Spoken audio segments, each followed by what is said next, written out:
Welcome to the Hello Flow podcast, a space where we bridge together professional success and career alignment with personal well-being.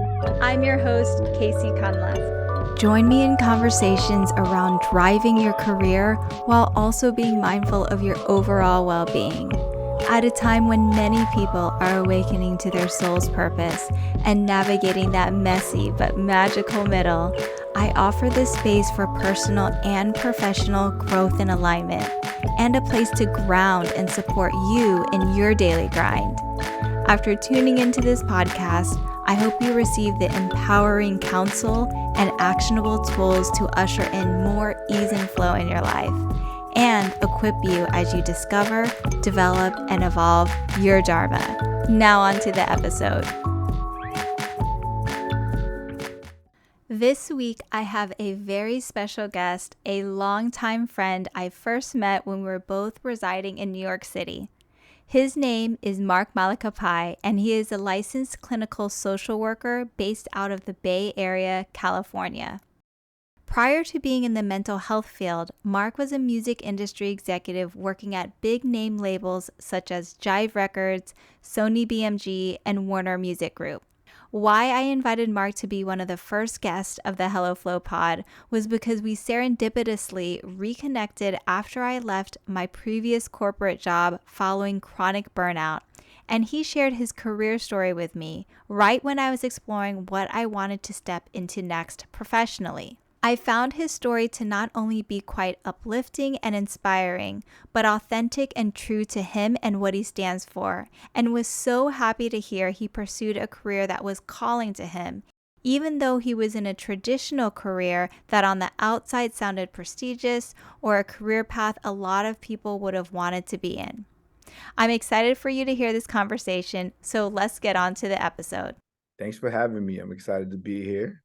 All right. Well, excited to hear about your story, and for all the listeners, I wanted to share that when I left my corporate job in New York, I had reconnected with a lot of friends, Mark being one of them, and what he shared with me in terms of his career path and where he's taken in regards to working with youth and mental health and finding a career with meaning and purpose really made an impact for me as I was looking into healing from burnout and finding more meaning and purpose in my career path as well. So excited to have this conversation. Mark, I'd love to have you share your story, how you ended up career-wise, hitting any highlights, education, any pivots you made. Excited to hear your story. So, my name is Mark Malacapay. I am a licensed clinical social worker out here based in the Bay Area, and working as a mental health counselor at a middle school. That's where I'm at currently, in Redwood City. So just my story. I was born in the Philippines, and then moved to New York when I was younger and grew up in New York. And that's where I met Kaycee. So I grew up in New York, and, my first career really, after graduating from college, was working in the music industry. I was, working for different labels, Sony Music, Warner Music, and other kind of small Jive Records. I was interning there. So that's kind of what my original path was. I was really determined to make it in the music industry, and like feeling like there weren't enough like sort of Filipino representation in the industry. And I was like really motivated by this idea of like being that person. And I feel like that's kind of like a bit of like a theme in my life. Like I always felt like I didn't want to be limited by like stereotypes. And so even when I was growing up, I wanted to play football versus other sports that like Filipinos are often associated with. I was like, smaller than most people that play football, and most of them weren't Asian. And I was like, nah, I want to play football. And that just, there's a stubbornness that I think kind of goes back into my great grandmother. That's like a different story altogether. But like, I feel like we sort of inherited her spirit, of just like, not allowing sort of like, just the stereotypes or norms sort of, define our path. I would say that was my path in the beginning. Then I realized that I was kind of falling out of love with the music industry. But what was also happening at this time is that I was actually doing music. I was part of a rap group called Deep Foundation. So a Filipino American hip hop group. It's a lot of like my best friends are still in that were in the group. And we were together for a while. And, while I was doing music, while I was in the music industry, I was doing music, and that sort of opened up the path of like being able to kind of see more of the country and like travel into different cities around the US. And we even did like be able to do overseas, and through that I was able to kind of see just like kind of a new love develop for myself, which I didn't anticipate at the time, right? Like I think if you told me when I was younger that I would do the work that I'm doing now, I would probably laugh at you, as a just because I would have never, that wouldn't have been on my list of top 50 things that I would see myself doing when I grew up. When I got older, I would say doing the music allowed us to kind of do volunteer work. And then one of the things that stood out is like we did this volunteer work at this community center in Queens, and then we were doing like hip hop writers workshops, or like just yeah, working with youth in the community. And I just like loved it, you know what I mean? And like it sort of just like started to kind of like develop, deep inside, that like I was like into this. I was also dating a teacher at the time.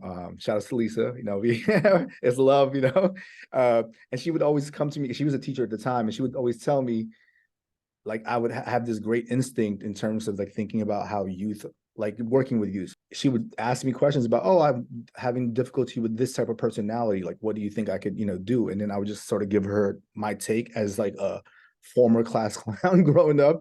And she would just always say like, hey, this seems natural for you to be able to do. And so it's something that kind of stuck with me, along with just like the love that I was developing doing like the volunteer work. I always tell this story. I was at Warner Music, and the day after our holiday party, they like let go of our like entire department and said, yeah, we're moving this Wow. to LA. So all of you except for two are gone. Like no, the day after the holiday party. So we're over there still celebrating ourselves and had how great of a night we had and how fun it was. And then we're like getting let go. And I was sort of over it. I'm like, I was already losing my love for it, but I'm like, I'm doing all these meaningless things for people that don't care about us, right? Like we're making money for people who see us as dispensable and just replaceable. And so that was it. I was like, yeah, I need to just switch and like take the leap, even though I was scared to do it, to like go and apply to grad school. Mm-hmm. And so I did it. I applied to grad school for social work, and I got into NYU, which was like my top school. I was like lucky to get into my top school, but I got into NYU, yeah, and graduated with an MSW in 2014. And yeah, that was it. And I think like instantly I knew I wanted to work doing school-based work, because there's different tracks to being a therapy, right? A therapist. You can do a private practice eventually when you have your license, or you can do agency work. You can work at hospitals. For me, I always wanted to do school-based work because I just felt like thinking about reflections I had when I like got into adulthood, and thinking about people that I would meet along the way whose life trajectory was different from the people that I grew up with. And these are people that some of them are also from the inner city, right? And just thinking of the differences of what happened between, your time in school to adulthood that happened that changed your trajectory compared to not so much myself, but a lot of my peers, right? Like, and then the main theme that kept coming up is they had like a trusted adult, they had a mentor, they had a counselor, they had someone, an adult that was there to help them, to guide them, to kind of like encourage them. And I realized that wasn't really a thing that happened growing up. I always joked about how the one like social worker we had was, this one teacher in middle school. I mean, this social worker in middle school, Mr. Ryan, and he was like long hair, blonde hair, blue eyed dude. And we just kept calling him Jesus as a joke because he was just this random blonde hair, blue eyed guy in the middle of Queens. But like, that's what I mean. He wasn't someone that we saw as someone that could relate to our experiences, right? And Yeah. so I just thought that was sort of a gap. And I was like, man, I want to be that person for at least somebody at some point, right? You know what I mean? To be able to help, just like, help with their trajectory, help with just their process. Um, and so that was my motivation. And yeah, that's where I'm at now, really, like just doing school-based work. I have my license now, so I have the option to do private practice if I ever decide to get to that point. But right now, my love is still there. I still feel energized to do the work. And as I've shared with you before, like I kind of knew early on that this was going to be my path when I was like at my most stressed in grad school, but at no point did I think about pivoting out already. And even now, like the toughest days that I have, quitting or changing careers doesn't enter the equation for me. It's just like, it just shows me that I am where I need to be. Yeah. Wow. What a beautiful story, and taking us sort of step by step from the very beginning to how it ended. And I love how you mentioned that what you were doing sort of as something that was fun, being a part of a hip hop group also led you to what you're doing now, that you found your purpose and what you're doing career wise through something that you were already doing for fun and for joy as well. So I love that part of the story. I'd love to kind of go back to the very beginning. You had mentioned you started in the music industry, you got your undergrad degree. What did you major in? And you mentioned that being in the hip hop group, obviously you wanted to be in the music industry. So what did you do at Warner? Yeah, so I majored in media arts. I sort of was like stuck with what I wanted to do with the degree. I mean, there were like possible things with like radio or like, but then I had an internship at Jive Records. And that was like, okay, like I didn't expect this to be a thing, but I mean, it's like I love music. And so Yeah. just being there and seeing like a lack of presence of like faces that look like mine, I was like, hey, this would be like a cool thing to kind of take on and be a part of that change, right? Mhm. Um, and so I was initially on like more of the creative side, like obviously like urban marketing, that's where I was interning at, and like A&R department. But it's so hard to get into those kind of more creative spaces because everybody wants to go for those positions, and they Yeah. typically don't pay a whole lot because they know people want to sell out for those positions because they ultimately want to get to the positions of being like execs. Mhm. Um, and so I was there for a while until eventually it was like I was forced to kind of figure out what I wanted to do. So I got more into like the sort of publishing royalty side, which was kind of cool because it was like nice to be able to help people like writers be able to like get paid in the way that they should, right? And like being able to track them down and like make sure that they were getting credit and payment for stuff that they wrote, sometimes years ago and they'd never received it. And that was pretty cool to a point.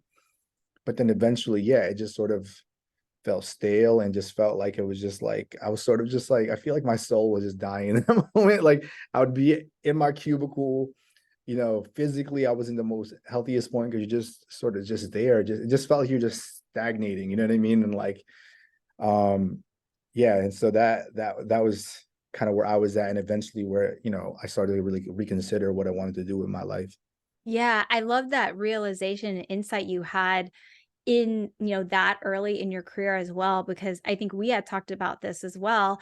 I also am a sports fan, and it sounds like so fun to be like, "Oh, I work in the music Yeah. industry for Jive Records, for Warner, I Oh work yeah. for the NFL," because you're, really into music or you're really into sports, but you don't really know how it's like until you get in there, and then Mhm. you realize like, "Oh, is this what I want to do, or am I doing it because I'm in an industry or the product? I really like the product, but am I actually feeling like I'm making impact?"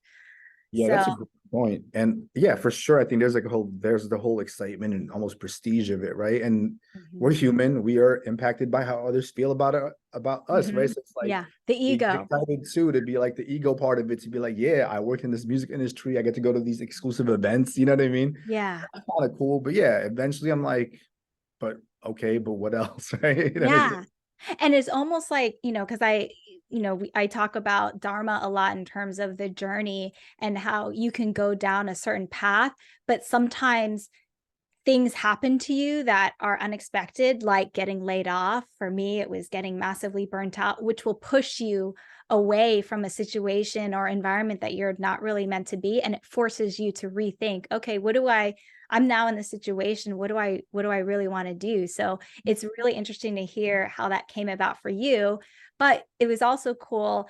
Can you talk about some of the workshops you did with youth, like how you were able to find what you do now through doing something that you already find joyful? Yeah, I mean, there was one main one. It was like a community center in Queens and Woodside, and we just obviously wanted to kind of take like we always knew people are interested in like rapping and all that stuff, especially in New York, right? And so we were like, hey, like it's a thing, a skill that we've worked on over the years, and we have some insight on how to develop the skill. But also in thinking about like the writing process and like how we kind of get into it. And so, yeah, we had like sort of like young Filipino youth that were there at this after school center, Mhm. and we just would kind of share that and then help them sort of understand like how to structure stuff and just the writing process and how to all these different things that whatever. And eventually we actually recorded a song with them and stuff, so we would get like a beat and then they would record it. And I'm sure I have photos of it somewhere that if I find it on my phone, I'll send over to you. But yeah, it was just so cool to be able to see students that have young people that have different sort of stories, right? Like there's one young person that was really shy, and like seeing them develop their confidence through the art. And it's like Yes. having this sort of persona that like they can then start to kind of like pull from for their the actual like outside of music. So to be able to see that come to life and see that like see this light sort of like flicker and then sort of like illuminate the room, you're like, yo, this is so dope, right? To be able to kind of witness that happen. um and so just yeah, I think that's like one that's just, I think, like still I could still see in my work. Although I feel like I'm in a much better space with my work where I don't look at it for that, right? Meaning I'm not motivated by getting this sort of like end product and be able to be proud of myself, Yeah. but just knowing that you're sort of part of the steps that they're taking to where they want to be, even Mhm. if it's a minor step or a minor like piece, like knowing that you were there for that person at some point in their life, that does it for me. Like that makes me feel good about Yeah. the work that I'm doing versus like being able to show it off. Like, oh, look at this Right. person went from this to this, right? Yeah. But still, that I would say those moments at that time doing the volunteer work was like the initial spark for me. Yeah. And I see it too and feel it from, I know we're just talking virtually, but even the way that you speak about not just what you do and the kind of work that you do with youth, but how that lights you up and how that inspires you too, not only just now, but all the way back to the workshop you did in Queens. So, what do you do now for in your position? I think you said you work out of school. What kind of work do you do there? Yeah, so I work as a mental health counselor in this particular district in Redwood City. They created this position as a response to COVID. So before having us here, they would just contract out to agencies, and you kind of have a range of experiences sometimes with the people that you contract in, including like interns, right? Whereas they wanted experienced therapists to kind of be in the work, knowing that the impacts of COVID would be felt, and we actually have seen it play out. And so here I provide individual or group therapy to students are between sixth to eighth grade. And the reasons for counseling sort of vary from person to person. And they get referred either by their parents, their teachers, or sometimes themselves. Like they'll self-advocate, which is really cool to see more of. Like last year, we saw a lot more of the self-advocacy, which I'm always about because it's a good skill to be able to like use, down the road, right? But yeah, so that's sort of what I do. I'm actually in my office. They come here either in a group or individual, and I meet with them once a week. Uh, and or if they need to check in with me because they're dealing with some sort of crisis in the middle of the week, I'm sort of the go-to person for that. Yeah, what an amazing offering to have in school, and to have you there to help, not just from an individual perspective, but also from a group perspective. And you'd mentioned they created this position out of COVID. Are you able to share what kind of trends, not just within your school, but what you see from a youth mental health counselor perspective coming out of COVID, and like how are you helping to usher and navigate through in like the world we live in now among teens? The one thing that I hear across the board, not just with our district, but even from other friends in other regions, it's, I think, anxiety. I think that's everyone actually, but I would say it's schools for sure. Like seeing how there are more students that have different versions of anxiety, whether it's like sort of social anxiety, anxiety of just like being away from home. Like it plays out in different ways, but seeing that a Mhm. lot present than in the past. And, where I am, it's a school for like a lot of working class families. But comparatively speaking to my two other schools, which is one in Oakland and one in Harlem, those schools, I would say that the students had more overall challenges in their day to day. But just seeing the anxiety levels here, it just shows that even though they are in a more well resourced city like Redwood City, they're still dealing with it. It's like the impacts of being Yeah. away from school for a year and a half. Uh, Mm. Also, all the things happening around them in the world, right? That they were seeing on the news and hearing from, and their families experiencing, and like being in that state, the constant state of stress for a year and a half, Yeah. heightened levels of stress. I would say that plays out a lot.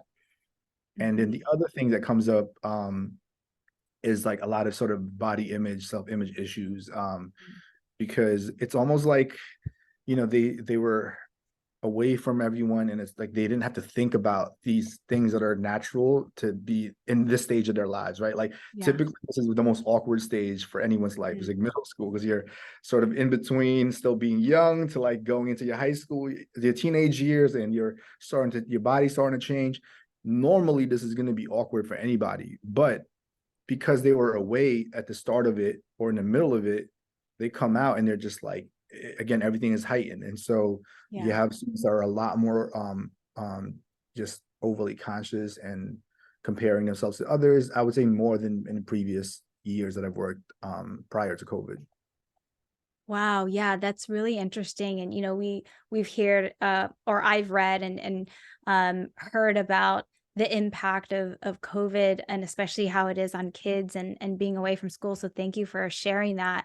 Um, I'm just wondering for for the parents who are listening, parents of tweens and high schoolers, is there any kind of, I don't know what the right term is, tips or signs that you can share with parents if there's, that they may see or hear or feel from their tween or teenager, to where maybe they could top their school resource, such as yourself? Yeah, I mean, I would say the first thing is, and then it's something that's very common in therapy, but just to make sure you validate their feelings. I think that like, Mm. you know, we have to really like humanize the experience, right? Which is like we lived through unprecedented times when what Yeah. we went through from 2020 to 2021 to part of 2022. We have never gone through these like uncharted waters before. And so we have to then understand that like just because we might have gone through certain things when we were younger, it doesn't compare to what young people went through at the time that Yeah. they did. Um, So that's number one. But number two, I think when anxiety in general, I think that I always, when I speak to parents about this or I do workshops, I remind them that one, be aware of your own anxieties, because sometimes as adults, whether it's as a parent, as a staff member at a school, you get anxious because you want the student to be okay or the young person to be okay. So sometimes out of our own anxiety, we then make decisions that really tend to more of how we feel and try to soothe ourselves versus what's actually best for the young person. And so Hmm. just being aware of that, to be like, hey, recognize where you are and how your anxiety levels are and how that might actually interact with their anxiety levels. Yeah. And the other thing is that, and this is something that people have heard me enough speak about this enough. The two main things that anxiety looks for is comfort and certainty.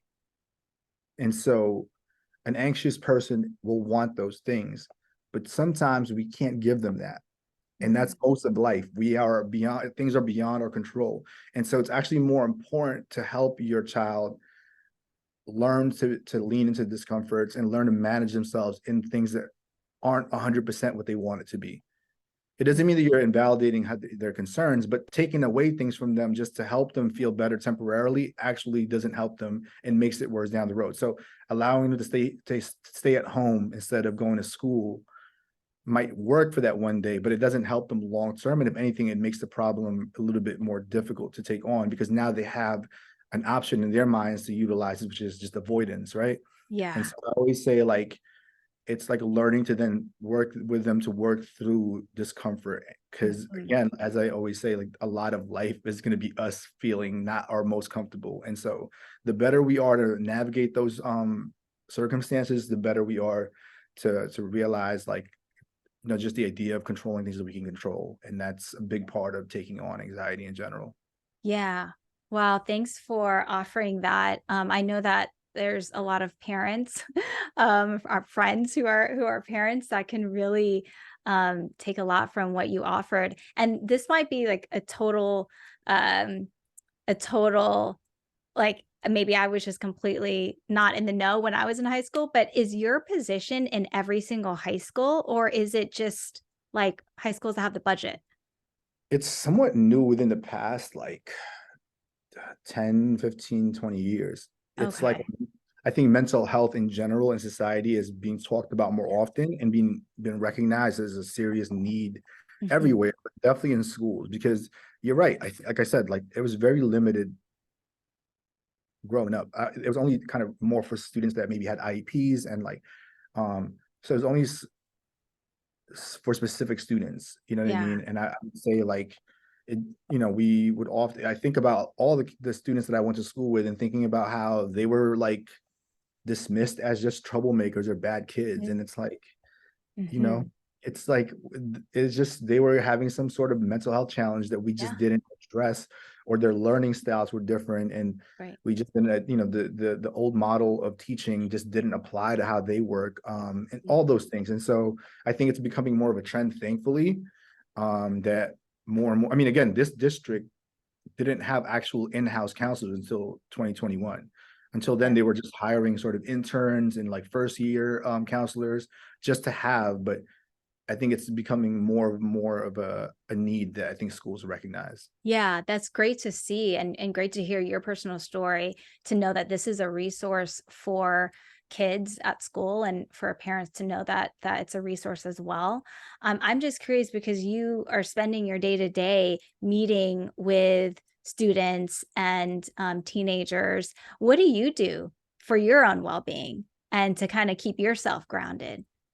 That's a great question.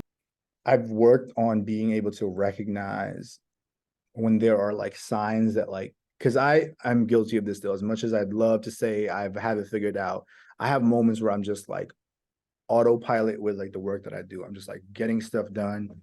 And then sometimes it'll catch me off guard when I start to realize like I'm like less emotionally available outside of work and just kind of drained in general, more than your average sort of socially drained version of myself.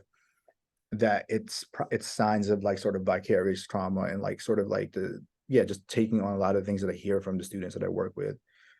So I've tried to do a better job recognizing like early signs of that, where I start to hold some of the stress with me and take on. And one of the things, honestly, that like this is like fairly new, so I'm not even gonna act like I've been doing this forever, but like within the past few months, um, I've been going through a lot of like personal transitions, and one of the things has really helped me is just like taking walks. I know it Hmm. sounds Yeah. so basic, but man, the power of taking a walk and be able to be comfortable in just your own by yourself, walking around, Yes. either listening to music or not. I mean, both have value, in my opinion. It does a lot to be able to kind of just like reset your system, but also be able to like it's almost like you have nowhere to go, right? I feel like when you're at home and you have all these distractions, you have things to then tune out, which by the way, sometimes is what you need. Sometimes you just need to be able to just like give your brain a reset in certain ways. But a lot of other ways is just to be able to like let stuff kind of filter their way through and really process through. Happens a lot in my walks. You know what I mean? Sometimes I'll be walking and I'm just next to you, I'm feeling these like strong emotions, and I'm like, great, like this, it's easier to access in these moments where I'm doing this versus like if I'm at home and I have more access to distractions that Mhm. maybe I'm unconsciously gonna try to use just to tune out some of the stronger emotions that I might be feeling. So I say walking when I feel stressed, when I feel drained, or I just feel like I'm carrying stuff, whether it's from personal stuff, professional, or both.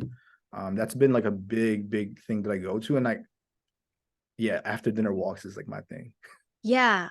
Wow, I'm so glad that you shared that. First of all, that's also my thing that I love to do too, is taking walks. It's you don't have to. I think when people think about well-being, they think they have to do every day this like elaborate routine and let me like do yoga and like have this meditation and whatever rituals, but really something as simple as taking a walk. Yeah. Um, you know, after dinner, that's also helpful with for digestion. And Um, then, yes. it's that's all you can, may need to support you. So yeah, that to me, that's not basic. To me, it's something that's like simple and that you can implement, that anyone can implement. First thing in the morning, after any kind of meal, a great well-being practice. So thanks for sharing that. I mean, I think that when people hear certain things, they think it's just like, oh, we've heard this before. But like walking and breath work are so important. And Yes. like it feels like you just heard it before, but it's because they have worked for ages. And Yeah. there's reasons why people use them as like good strategies or good things to kind of implement into your everyday life. Mhm. But yeah, I love walks. Again, sometimes having the perfect song to just be a mood booster, Mhm. or walking in silence and being able to just then like hear your breathing, your heartbeat, and like the Yeah. surroundings. That is beautiful too in its own way. Yeah, I love how you're saying that during your walks, if something comes up emotionally for you and you feel a certain way, you're not avoiding it and you're feeling it. And just being on that walk, you're witnessing yourself go through these emotions and helping yourself kind of regulate through that. So, yeah, what a beautiful practice. Thanks for sending, or not sending, thanks for sharing that. What I find interesting about your journey is because there's a lot of people it today who are like getting to that realization that you had sitting in, like you felt like you were losing your soul sitting in the cubicle and saying, wow, I have access to all these things and I work for this like awesome brand and I'm in New York City or whatever. um but I don't feel good, I don't feel fulfilled. Mhm. And then something happened that pushed you out of that environment, the big layoff. And so that forced you to think. Mhm. Now, what kind of advice would you give to someone who's, in our age range, or any point in their life where they're getting to that point where something the rug got pulled up under them, or maybe not. Maybe it's like I'm still at my job and I'm not feeling really fulfilled and I feel like I need to make a change, but I don't know what to do. I don't know where to start. What advice would you give? Yeah, and I think this sort of relates to I've done like some career panels for a friend who works at a college, and this also comes up when like giving advice to like young people, but it's related in a way that like I think first and foremost it's figuring out what makes you happy, right? Mhm. Like truly like investing time to figure out what will truly make you happy. And it's different for everyone. I think that's the main thing. Like some people, money really makes them happy. And Mhm. that I say that without any judgment. It's like really understanding what it is that feels like truly fulfilling to you, whatever that means. What Mhm. sometimes it means, it really they can't separate themselves from making their families proud. And like that is their big motivation. And Mhm. again, I can't judge what ultimately is what makes the person truly connected to their purpose, right? To what they perceive as their purpose. Mhm. I think figuring that part out is important. And then the other part is then like, yeah, and once you figure that out, then figuring out whether or not like what's getting in the way of that. Is it like because of the pull of external factors or voices, right? Yeah. Whether it's like we talked about the prestige of working for the NFL, working for the music industry, and like the excitement that people have when they hear that and knowing that we're gonna let go of that is scary. Same with losing, with figuring out that you're not going to get paid. Maybe if you're a high paying tech job that you hate, right, or whatever it may be. Um, but again, I can't answer that for the person and what you value. For Mhm. me, I realized it was more important. Like I got enough years into like my early adulthood to realize that money was not a huge motivating factor for me. But that's me, right? So when I Mhm. realized that, I'm like, look, this career is not necessarily going to be one that's going to be that has this potential to make me rich. thankfully I'm in a position now that like I'm like financially secure, but up until recently it wasn't the case, and I was more than okay with that because I was happy. But that's because I understood that about myself, and that's like it was more important to be able to do this sort of meaningful work. And I really say that without sort of judgment on anybody else's values. You know what I mean? So I would say that figuring out what truly matters to you, and then figuring out and then weighing it for yourself. What is more important ultimately? Is it like these other factors that are getting in the way that are slowing you down? And maybe the answer is yes, then cool, that's where you need to be. Or, yo, you really need to be here. And then say, then okay. And the next part is just being able to, like I said earlier, being comfortable with being uncomfortable for a little bit. And me going back to grad school was uncomfortable. And me even applying with the possibility that no one will accept me was uncomfortable. But it's like the idea that you're going for what you really want to do that made every step easier, even when they were challenging. Yeah. Yeah, thank you so much for that. Like, it's starting off with your personal values and what are you prioritizing in life, and also that can change That in can change. different seasons. Mm-hmm. Your life can change. Children can come and play, or partnership, or not like it just things Yeah, can great change in point. your life. And so giving yourself that space and that flexibility to kind of pivot and move. So Yeah, and the yeah, grace, right? And the grace, because yeah. yeah, maybe at one point you were super passionate about this one thing, and Mhm. maybe it's no longer the thing you're passionate about. It doesn't mean that you were a failure. Like I wasn't a failure because I didn't have like accomplish my dreams in the music industry, right? Mhm. And so it's just that like we go for things, and sometimes it doesn't work out exactly as we hope, but it doesn't mean that like now we're wrong for pivoting out of that. It just means that we have other things that we realize matter to us more. Yeah. Yeah, I like how you brought up passions, because I always go back to this quote by Adam Grant, who's an organizational psychologist, one of my favorite thought leaders that I follow. And he mentions passions are a luxury, values are a necessity. And so when you start off with values and understanding in this season of life, in this chapter, what do I value now? And following that and creating that as a path to your North Star, will always kind of lead you to a life that's more meaningful and fulfilling. Mhm. So thank you for sharing your story with us. I love the stress ball that you're carrying, and the Yeah, grounding technique in the background. this is my personal one too. I don't, listen, middle school kids, they're great, but they're also gross. So you know, they have their own. I have mine that I keep nice and clean. I love that as an added part of the interview. Well, to just wrap it up, I know that so many people would love to connect with you after hearing your story. Both from a career standpoint, but also all the wisdom that you have around working with youth and mental health, and maybe down the road that you'll be able to have some kind of personal offerings. But where can Sure. people find you and connect with you? I mean, first and foremost, I want to say, and I offer this to people with all sincerity, I'm a big proponent for kind of whether it's to mentor or to like just give insight if people are ever curious about going into the mental health field. Yes. If there's anyone that wants to go into social work, LMFT, whatever it may be, I like there were people that helped me get into this process that like took questions from me and sat down and gave me their experience that helped make me feel a little bit better or confident about the process.